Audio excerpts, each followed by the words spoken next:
Trois semaines durant, nous remontons le plus important fleuve du monde, l'Amazone. 7025 km 150 de largeur à son embouchure. Si nous rassemblions toutes les eaux de l'Europe, de Gibraltar à l'Oural, nous n'arriverions pas à son débit.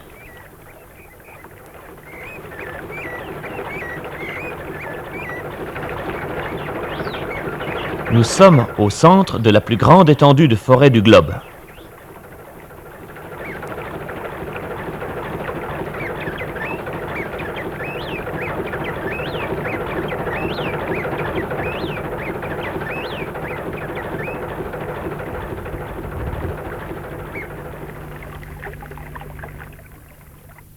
Nous débarquons dans le port le plus continental du monde, Iquitos, capitale de la jungle péruvienne.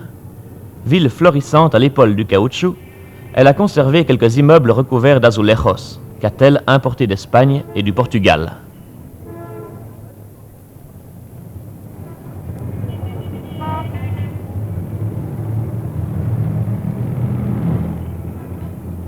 Iquitos a été tué par la concurrence des plantations d'EVA de Malaisie et sera bientôt rayée de la carte, car la cité a été construite dans une boucle du fleuve que les eaux rongent petit à petit.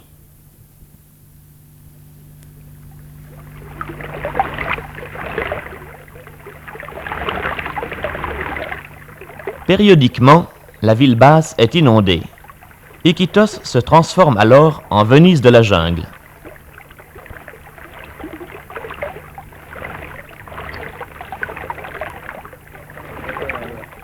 Les ménagères s'en vont aux provisions. Chacun vaque à ses occupations, les pieds dans l'eau, le plus naturellement du monde.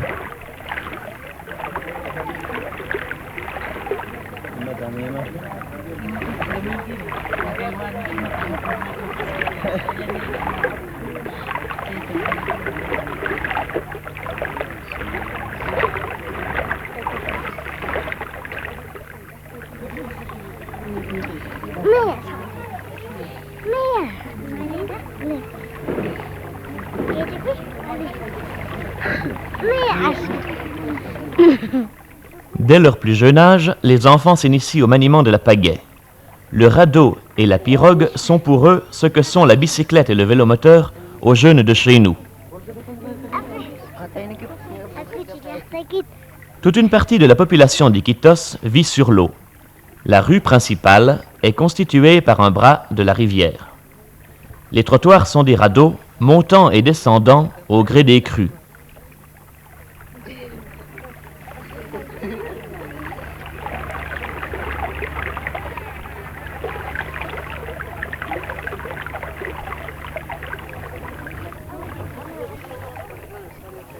Dans ce coin perdu du monde, les gens sont heureux, sans souci. Les eaux sont poissonneuses, le terrain fertile et la vie facile pour ceux qui savent se contenter de peu. Des analyses, toutes récentes, faites par un laboratoire américain, ont prouvé que l'Amazone est exempte de microbes, au point qu'il serait possible d'en couper le biberon de nos nourrissons.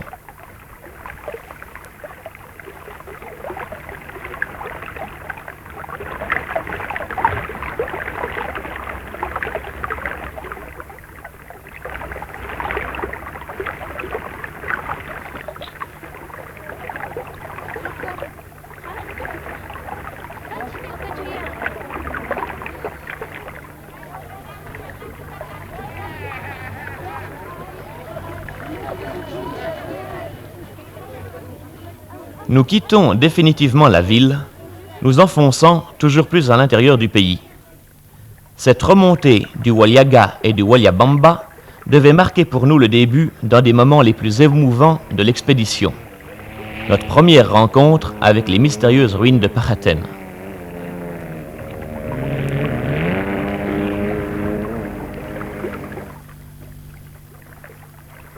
C'est à Pachisa que nous établissons notre camp de base. Nous faisons partie de l'expédition gouvernementale péruvienne et allons effectuer les vols en hélicoptère.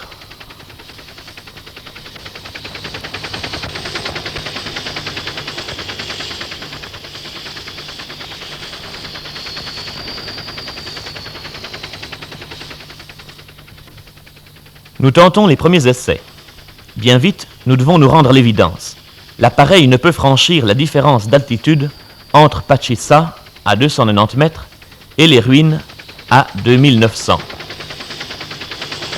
Nous lançons un SOS au président de la République, Fernand Belaúnde Terry, qui nous envoie un hélicoptère de 13 places appartenant aux forces armées péruviennes.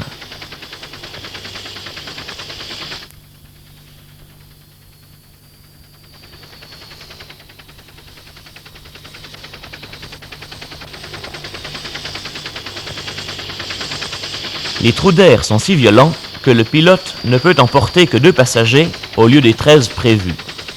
Alain Molly monte aux ruines, puis c'est notre tour.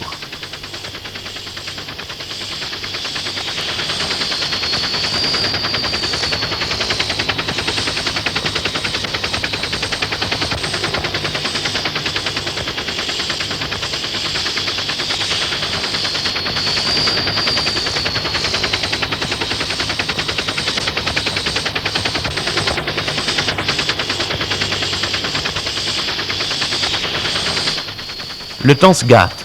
Nous évitons autant que possible les nuages. Bientôt pourtant, le brouillard nous entoure.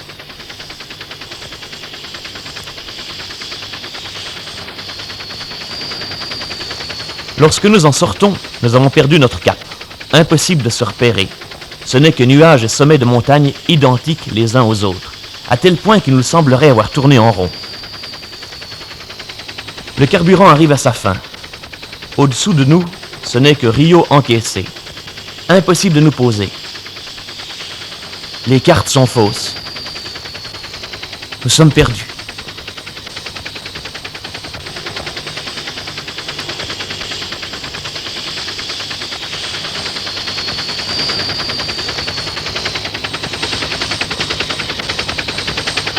Seule présence au-dessus de la jungle impénétrable, l'ombre de notre hélicoptère. L'hélice balaie régulièrement, comme nos cœurs. Pour combien de temps encore? Une large rivière apparaît. C'est le Huallabamba.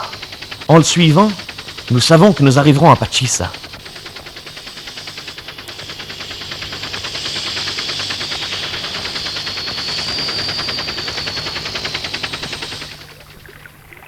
Le lendemain, les mêmes difficultés se présentent. Il nous faut pourtant arriver, car Alain et les autres sont sans nourriture. Au 3e jour, nous remontons le Huallabamba et afin d'éviter les nébulosités, changeons de route et remontons l'Apiceo.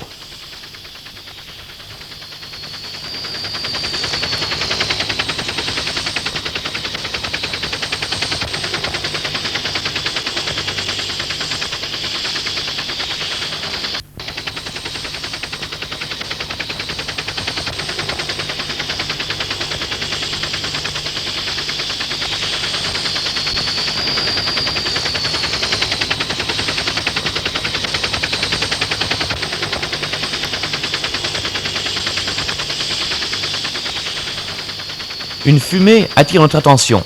Voici les ruines! Situées à quelques 80 km de l'endroit où nous les supposions être.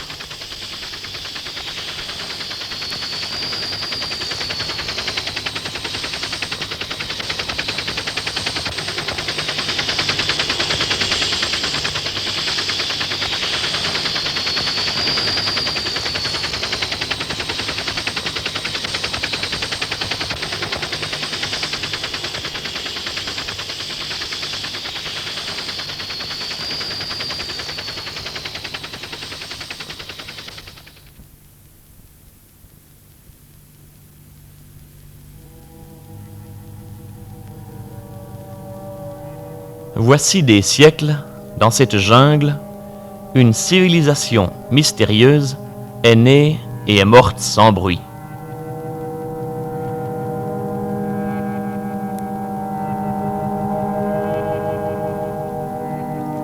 Elle nous a laissé les témoins de son prestigieux passé, des temples circulaires et d'étranges représentations d'hommes-oiseaux.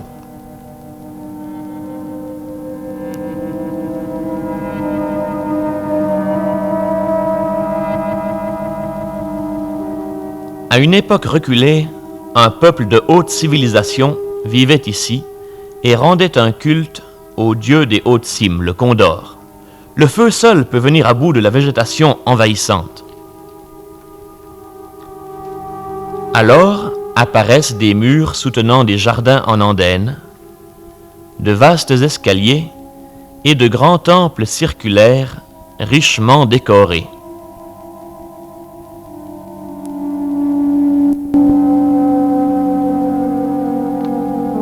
Ces hommes-oiseaux seraient-ils la représentation d'un dieu Mercure péruvien avec son casque ailé? Peut-être bien. Le haut des édifices est invariablement orné de motifs géométriques, lignes brisées et grecques. Nous sommes en présence d'une culture inconnue.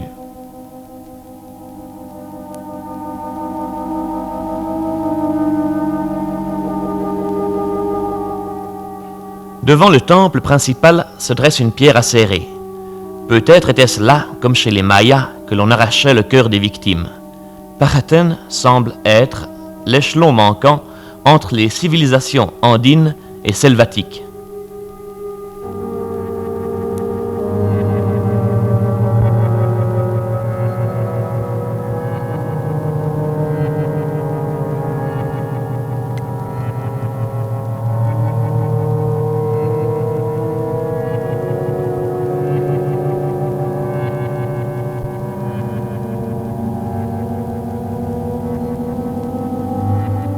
Rarement représenté sous sa forme originale, nous trouvons le dieu Condor lui-même. Le plus curieux, ce sont ces étranges pierres finement sculptées.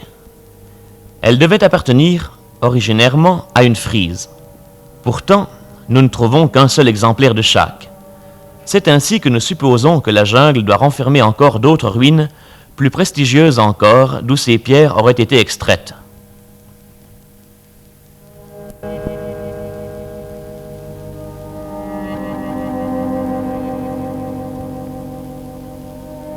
En effectuant un premier déblaiement en surface, nous trouvons des mortiers de grès, puis un toumi, ce qui n'est autre chose qu'un couteau rituel,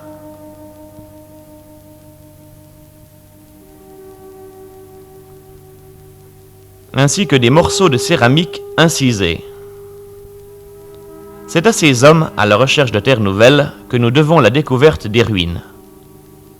Torrealba et ses compagnons.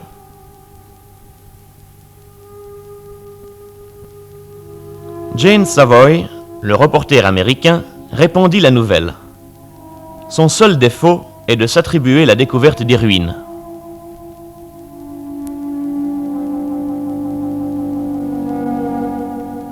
Pour la première fois, le drapeau péruvien est hissé sur la cité de Paraten. Un jour pourtant, l'expédition gouvernementale prend fin. Le temps est si mauvais que nous devons rentrer à pied, en 4 jours, à travers les Andes.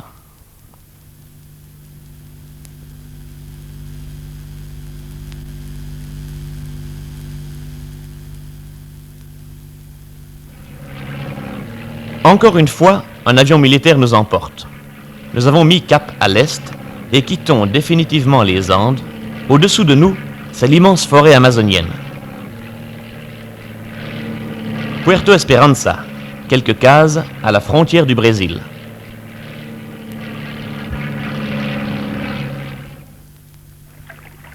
Le lendemain déjà, nous remontons le Rio Purus en compagnie d'un père dominicain. C'est le début d'un long et pénible voyage à la recherche d'Indiens primitifs que l'on suppose vivre quelque part plus haut.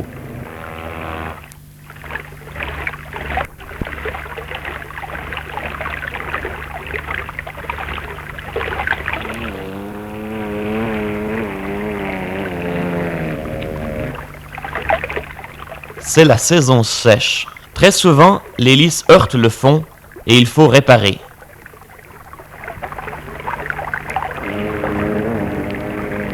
Chaque jour, de violentes averses s'abattent sur nous. La forêt est trop inhospitalière pour que nous puissions nous y abriter. Mieux vaut continuer.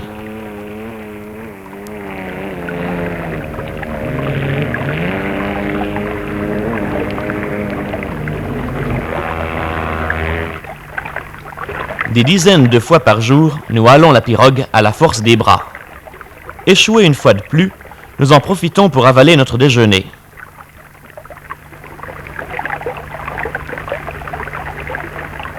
Ce qui simplifie grandement la corvée de la vaisselle.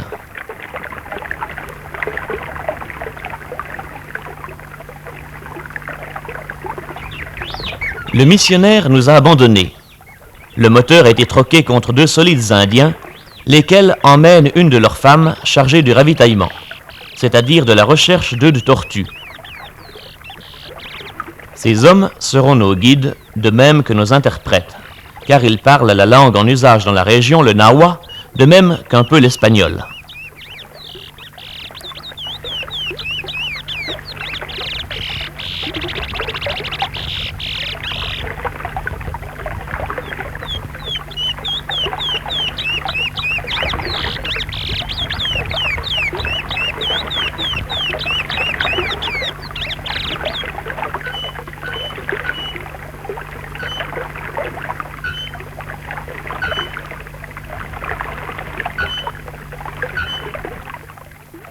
La propulsion se fait uniquement à la gaffe et à la pagaie.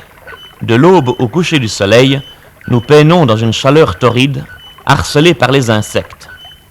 Nous devenons des peaux rouges au sens propre, tant notre épiderme est couvert de piqûres. À un détour de la rivière, nous découvrons un jour un petit groupe d'Indiens occupés vraisemblablement à pêcher.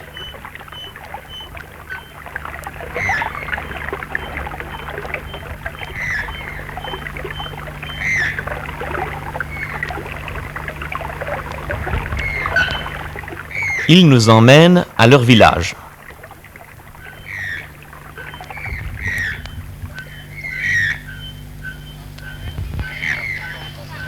Ils nous disent être des Indiens Tchandinawa, ce qui veut dire, en langue indigène, gens menteurs. Qu'à cela ne tienne, nous restons. Encore aucune étude ethnographique n'avait été faite de ce peuple, venu tout récemment de l'intérieur. Occasion rêvée pour nous d'effectuer une première.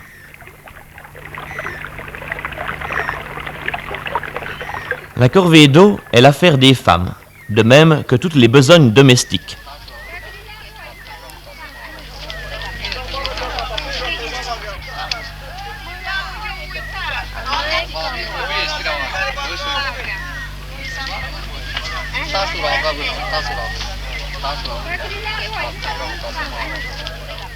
Les Tchandinawa sont des êtres nobles, fiers de leur race.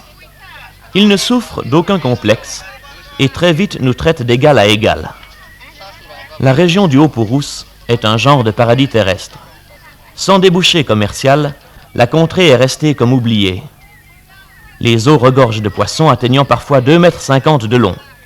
Le gibier foisonne, tandis que le manioc et les bananes complètent l'ordinaire.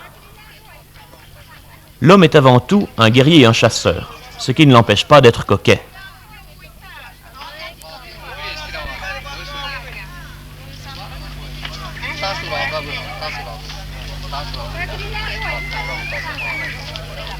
Un grand soin est porté aux armes de chasse qui doivent être précises et mortelles.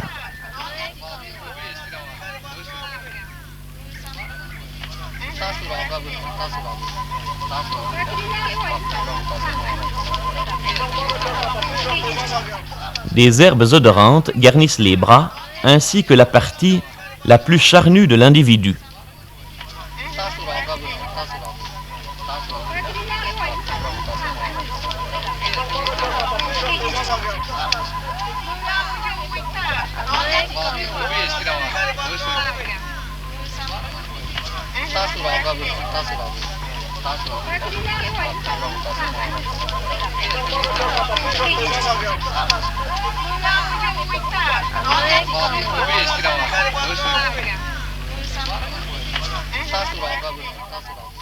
C'est avec une dextérité inouïe que les femmes fabriquent des paniers.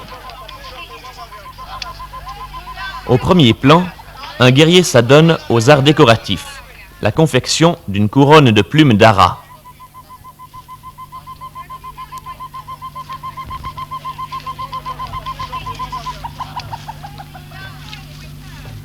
Deux palmes suffisent pour tresser un panier. Les tiges en forment l'armature et les feuilles le corps.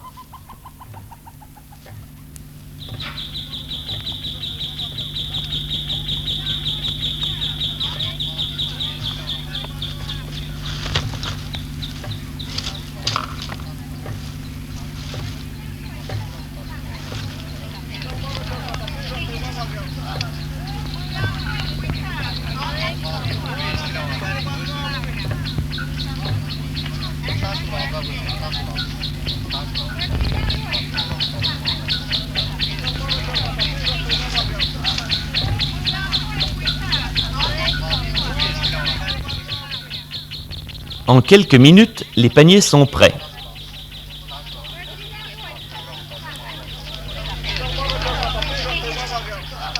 Dès leur plus jeune âge, les enfants s'exercent au tir à l'arc. De cela dépend la vie de leur future famille et par conséquent leur rang social.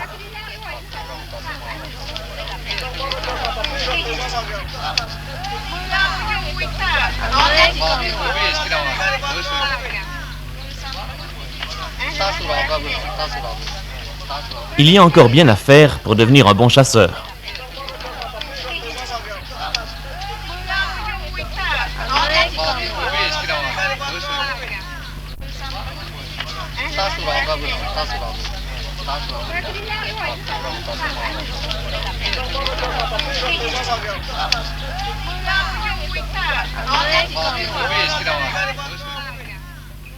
Les petites filles ont des jeux beaucoup plus pacifiques. Elles possèdent les plus belles poupées du monde.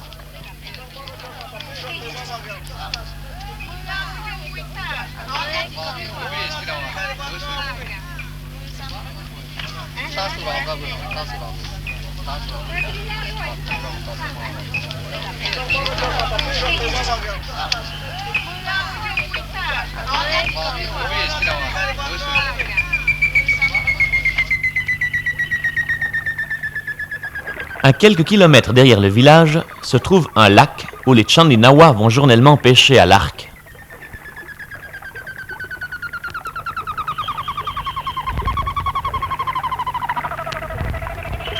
Les eaux sont poissonneuses, mais dangereuses aussi, car l'espèce la plus commune est le redoutable piraya.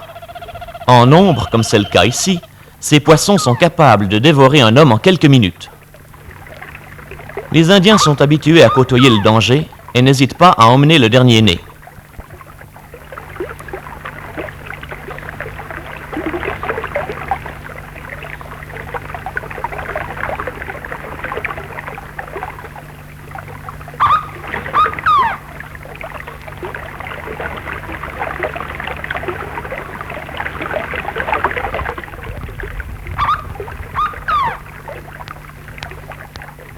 Il s'agit bien du fameux piraya. Le poisson n'est pas grand, mais sa denture est des plus puissantes.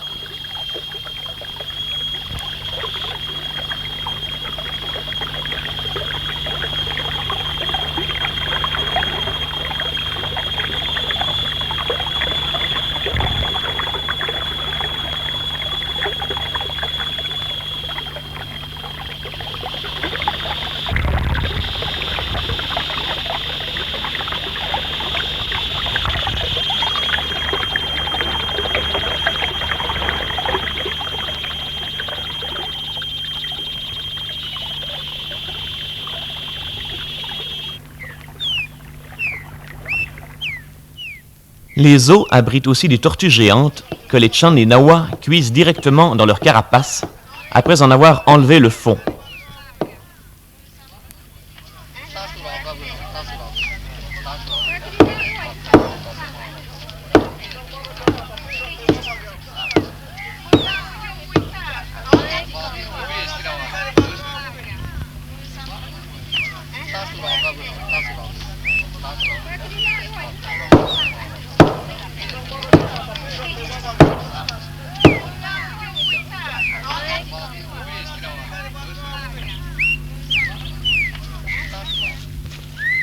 Parmi les nombreuses espèces de gibier, voici le géant des rongeurs de notre globe, le fameux ronsoko.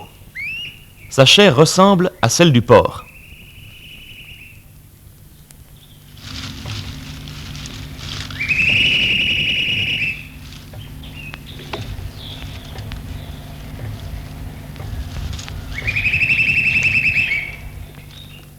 Les carapaces de tortue servent de couvercle à ces marmites à pression, où le joint étanche est fait de feuilles de bananier.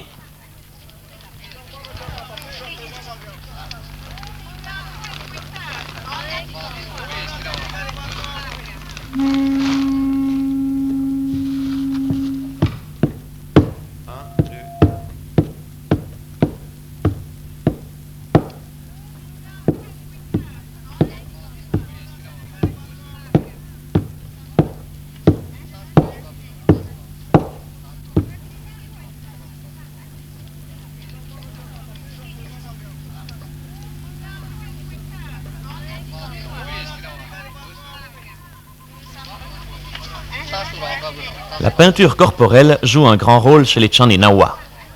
Nous sommes devenus leurs amis et Annie doit passer chez l'esthéticienne qui va lui refaire une beauté, à l'image du boa.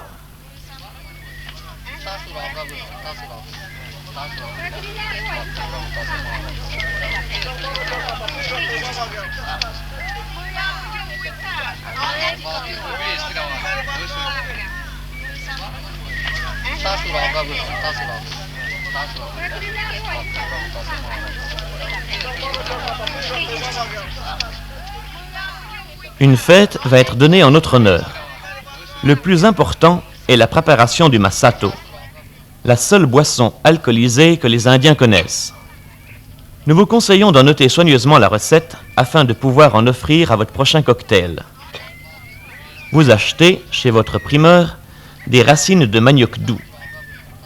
Après les avoir épluchées, vous les coupez en menus morceaux.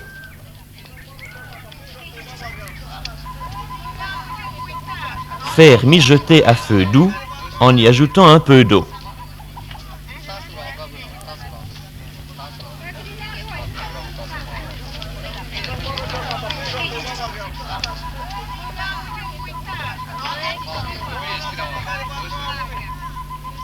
Après cuisson, vous réduisez le produit en purée et vous invitez quelques-unes de vos amies choisies parmi les plus bavardes.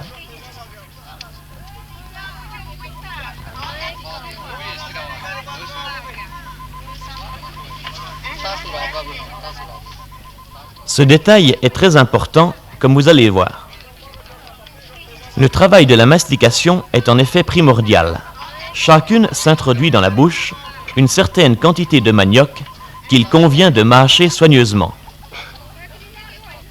Ceci fait, vous crachez et recommencez avec une nouvelle bouchée.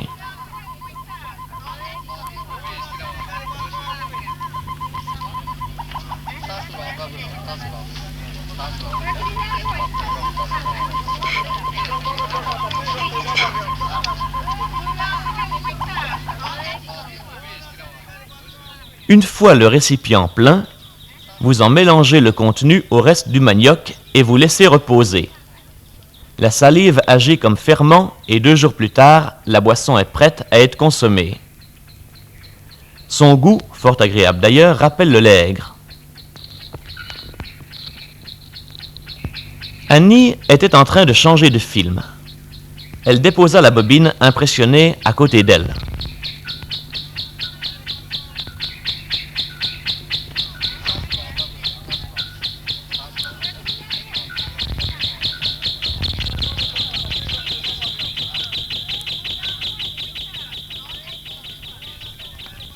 Au moment de la reprendre, la boîte avait disparu. Elle sera tombée derrière. Non. De côté non plus. Ah! Le grand Tara! Le film! Mais c'était trop tard. L'animal, au plus haut de l'arbre, décortiquait tranquillement la pellicule.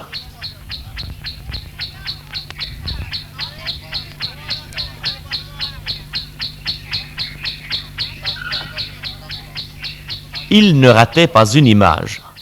Et c'est ainsi que nous avons perdu 36 de nos meilleures vues.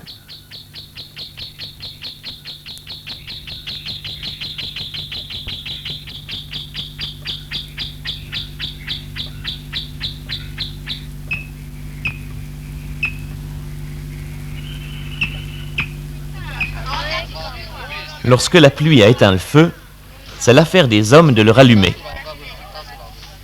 L'opération est simple. Le frottoir est composé d'une planchette de bambou munie en son centre d'un trou.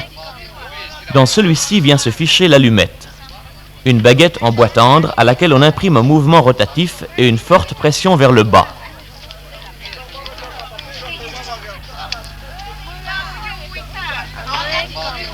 Le bois s'échauffe, une fumée se dégage, les braises tombent par l'orifice sur les copeaux.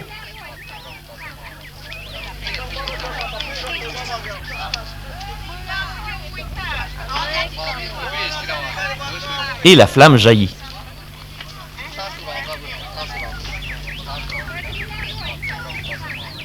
Une fillette est tombée malade. Le sorcier guérisseur se met au travail. Pour se mettre dans l'état voulu, il absorbe en premier lieu du râpé que son voisin, soufflant énergiquement dans la pipe, lui envoie profondément dans les sinus.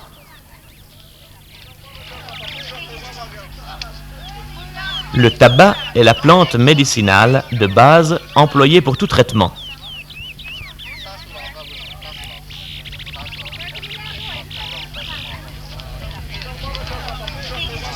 La fumée qui se dégage de la pipe sacrée a un pouvoir curatif très grand.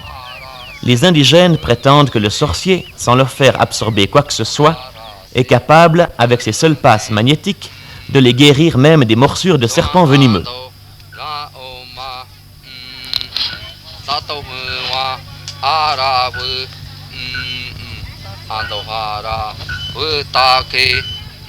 On ne meurt d'ailleurs jamais de mort naturelle, mais toujours à cause d'un mauvais sort lancé par la tribu ennemie.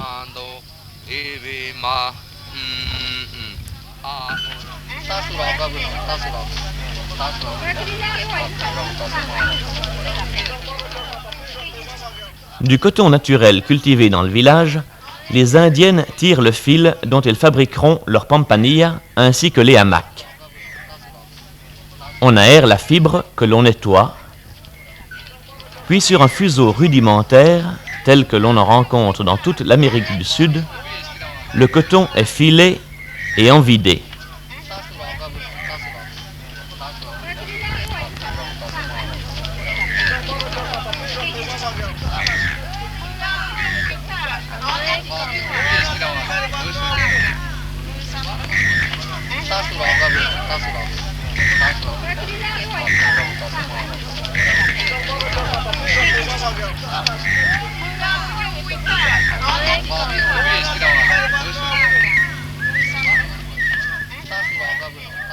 Le tissage d'un grand hamac à 2 places demande plus d'1 mois de travail. L'automatisme n'existe pas.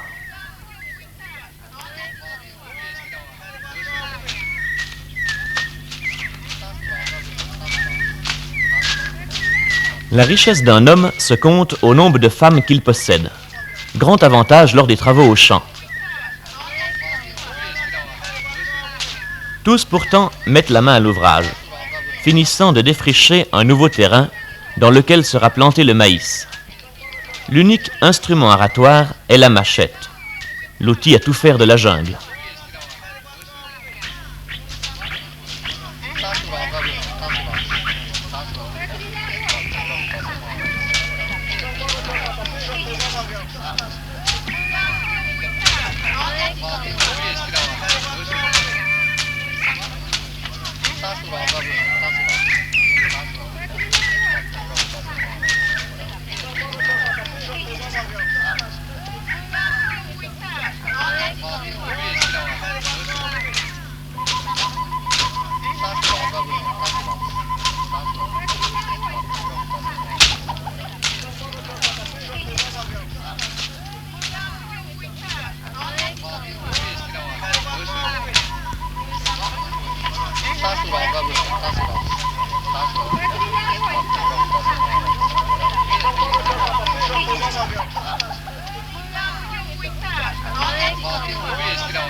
Aujourd'hui, c'est jour de fête.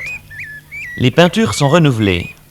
Le rouge est obtenu avec des graines d'achiote, tandis que le noir, indélébile, durant plusieurs jours, est tiré du huiteau, un fruit sauvage que l'on mélange à du charbon de bois. Chaque sujet, parfois très stylisé, est emprunté au monde environnant. La croix représente un papillon nocturne. Les miroirs n'existant pas, chacun se fait peindre par un autre membre de la tribu.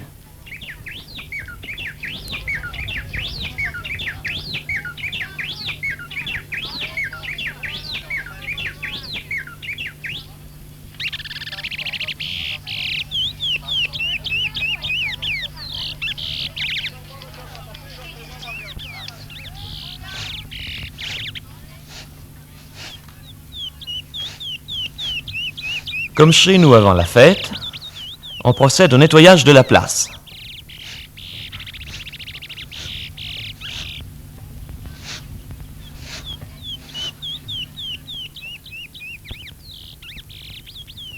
Les premiers invités arrivent.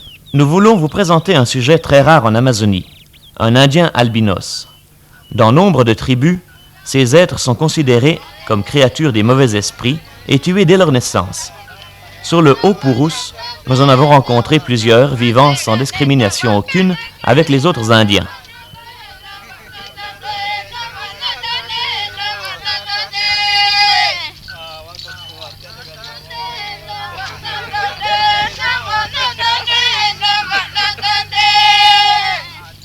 Les mélopées que vous entendez sont parmi les plus primitives qui soient.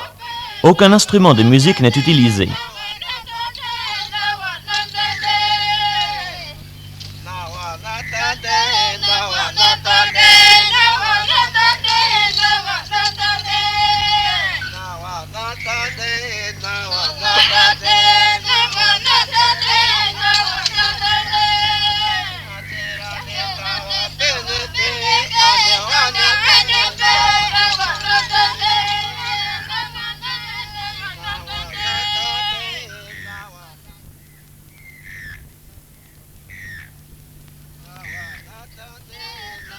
Voici la danse du vampire. Les femmes qui se détachent du groupe représentent le buveur de sang attaquant ses victimes.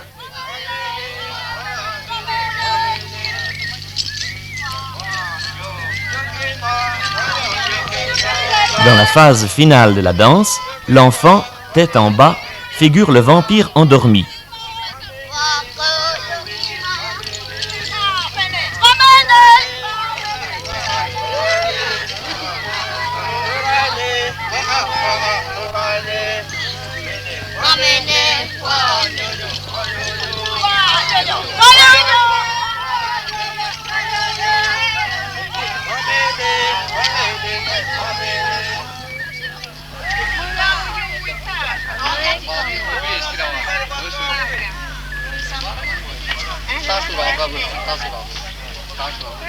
Les Tchandinawa possèdent aussi une danse guerrière, simulacre de combat.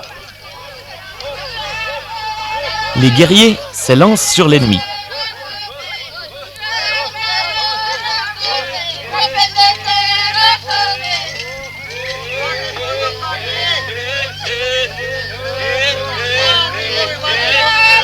Mais ils sont contraints bientôt de reculer. La troupe se reforme et part à nouveau à l'attaque.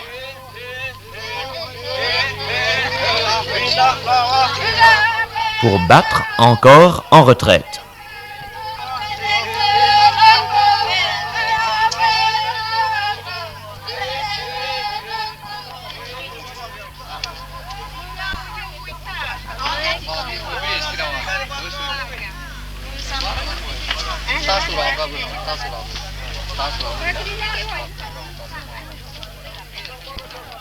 Les jours ont passé, et voici que sonne pour nous l'heure du départ. Nos amis indiens veulent nous retenir. On me nomme chef sage. Je fais partie du conseil des anciens. On nous donne une maison. Pourtant, nous ne pouvons rester. Notre ambassade à Lima a l'ordre, si nous ne réapparaissons pas, d'entreprendre des recherches.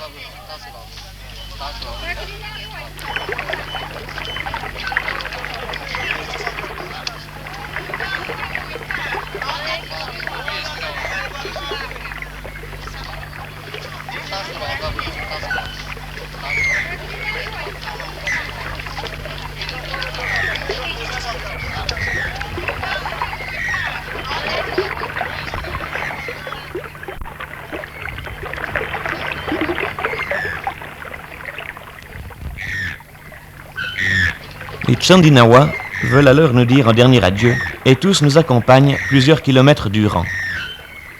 Homme libre de la jungle, ton cœur est pur comme celui du premier homme au paradis terrestre. Jean Menteur? Non. Nous vous appellerons désormais Jean Noble.